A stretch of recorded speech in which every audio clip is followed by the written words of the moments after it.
সরকার গঠন জামাত করতে পারবে না।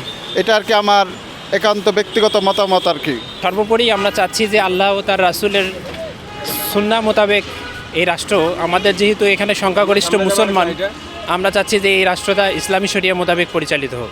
আমি আসলে রাজনীতি করি না এবং রাজনীতি বুঝিও না, তবে যেটুকু বুঝি কেউ বা বলে 15টা সিট পাবে, তো 15টার ঊর্ধ্বে পাইতে পারে, তবে সরকার গঠন জামাত করতে পারবে না। এটা আর কি আমার একান্ত ব্যক্তিগত মতামত আর কি। আমার প্রথম বক্তব্য হলো, এই দেশে যদি আগের মতো দিনের ভোট রাতে না হয়, যদি দিনের ভোট দিনে হয়, যারা এই ধরনের কথা বলতেছে এবং যারা এই ধরনের বক্তব্য ছড়াচ্ছে, আমার মতে তারা 7 গোলার পানি খেয়েও 15টা সিট যেটা বলতেছে এবং জামাত কি পরিমাণ সিট পাবে তাদের এটা ধারণার বাইরে চলে যাবে। সব কিছুই জনগণের উপর নির্ভর করে, আনুমানিক কোনো কিছু বলা ঠিক না, কারণ সবাই আশাবাদী এবং জামাতে ইসলাম অনেক দিন ধরেই চেষ্টা করছে তারা ক্ষমতায় আসার জন্য।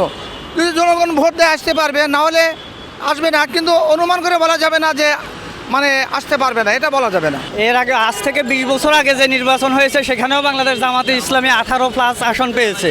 নতুন বাংলাদেশের সবাই আশাবাদী, সবাই সব ধরনের দল দেখা শেষ, ঘুরে ফিরে সেই একই জিনিস, চাঁদাবাজি, সেই দখলদারি, সেই অব্যবস্থাপনা, সেই দেশের টাকা পাচার। কিন্তু নতুন বাংলাদেশে সবাই স্বপ্ন দেখছে বাংলাদেশ জামাত ইসলামী ইনশাল্লাহ এবার সরকার গঠন করবে, বিপুল পরিমাণ আসন পেয়ে তারা জয়যুক্ত হবে ইনশাল্লাহ, আমরাও আশাবাদী।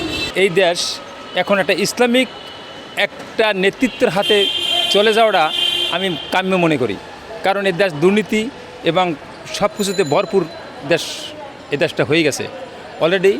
এখন যদি মনে করেন যে জামাত যদি ক্ষমতায় আসে, তা আশা করি যে আমরা দীর্ঘদিন তো এ যাবৎ দেখি নাই যে ইসলামিক রাষ্ট্রর কোনো ইসলামিক দলের কোনো নেতা এই দেশে আসছে। তা আশা রাখি যে আমরা যদি ওনারা যদি ক্ষমতায় আসে, আমাদের একটা আশা থাকবে যে ওনারা দুর্নীতিমুক্ত একটা দেশ গঠন করতে পারবে বলে আমাদের একটা ধারণা।